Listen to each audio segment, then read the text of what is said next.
Hello and welcome back to my blog.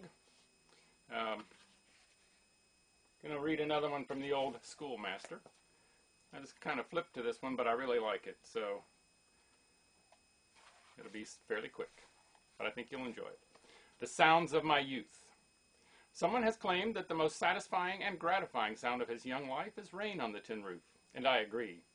When I was a kid, my bed was next to a window, outside of which was a big, sloping tin roof. Many is the time I was lulled to sleep by the patter of rain on that tin roof. But there are lots of other sounds of my childhood, too. Of course, we had a big part of the roof on our barn covered with tin.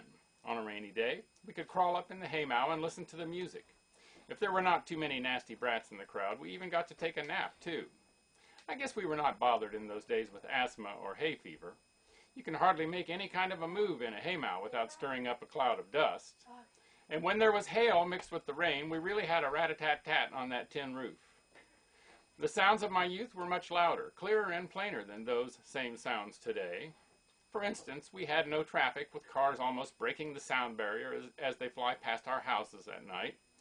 If they should hit another car, both of them would simply take to the air. And to add to the confusion, big trucks go rumbling, snorting, coughing, and whining as they speed up to make the light or put on their brakes for the red light. Nothing like this ear-splitting noise bothered us when I was a kid. We could enjoy the symphony of katydids, crickets, June beetles, and bugs of all kinds in the evenings. Oh, maybe a lonesome calf with a tummy ache would bawl a little, but the chickens, ducks, geese, and turkeys were all sound asleep. The animals were all quiet, so the sounds of the bugs and beetles filled the evening air with their constant and endless zig, zig, zig, with no competition of any kind. Take a walk with me back through the orchard to the crick. There must be thousands of critters making their nightly serenades. On a calm, hot, humid evening, they were at their best. Or come with me down through the freshly cut wheat field. They are there too. They are everywhere. When I learned later in life how many insects there are in the world, I was not at all surprised. We used to try to count the number in the orchestra. It was like counting the stars. We also tried to count the number of beetles under a wheat shock. As the men pitched the sheaves on the wagon, there was a lot of confusion as they hid under the next sheaf. When the last one left the ground, you never saw such a hurrying and scurrying, and soon they were all gone.